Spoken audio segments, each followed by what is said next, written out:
Hello everyone. Today I want to talk about what it means to be a student of the arts. So I had a really interesting comment under a video recently and I wanted to address it because I think this is something that's really important, and I want it to be I want people to understand, not just one. So when you are a student of any type of field, it could be spirituality, it could be anything that has to do with the esoteric arts, it could be science, it could be anything. The most important thing is to be receptive to information.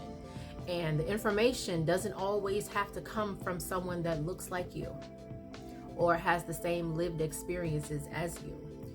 There is beauty in perspective. Everyone is going to have a different lived experience, and everyone's going to have a different perspective on it, on everything.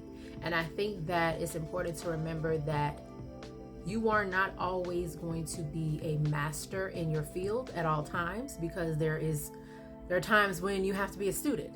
And the key to mastery, period, in all aspects of life is being receptive to information. For example, the books that I create. As a self-published author, I speak on the esoteric arts as I've experienced them, and also from other mentors that I've come across, encountered. So I'm speaking from my perspective, number one, but with The Roots That Ground Us, volumes 1, 2, and 3, the entire series of The Roots That Ground Us is dedicated to spirit. And it's not just spirits within the African diaspora. I am a child of the diaspora. I'm from all over, just like a lot of Black people in the United States. And it's a beautiful thing, even though, of course, we all know how we got here.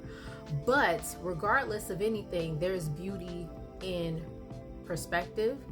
There is understanding and healing when you reach out to an elder or a mentor. As I said before, you're not always going to know everything. You're not supposed to know everything. It's impossible, literally, to know everything. You'd have to live several lifetimes, damn near be a vampire, to know a lot of things about a lot of things. You get what I'm saying? So it's really important to understand that a lot of the work, even if the work is coming from someone that may be diabolical, okay? And we've seen it through history. We could talk about the Sigmund Freuds. We can talk about the Charles Darwins. We could talk about the Aleister Crowleys of all of these different lanes. And of course, I'm talking about someone that was a part of the esoteric arts, that practiced the esoteric arts, someone that was more so on a psychoanalyst. A lot of these men had different perspectives on things. They may have been controversial, may have been a little bit of, discriminatory, but at the end of the day, they still had perspectives on things that to this day is still revered, and people still quote them. I even quoted Sigmund Freud in my latest book that's coming out. So even though these people have different perspectives, different from mine, as a Black woman living in the United States, I still reach out to others for understanding, no matter what the field is. I may not agree with everything, but I take what is needed and I apply it accordingly.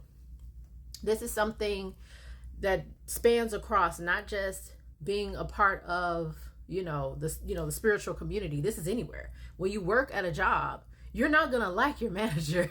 You may not like them. And that's fine, as long as your bill's getting paid, right? As long as that check hit that account, none of it matters. You can maneuver, especially if they're teaching you something.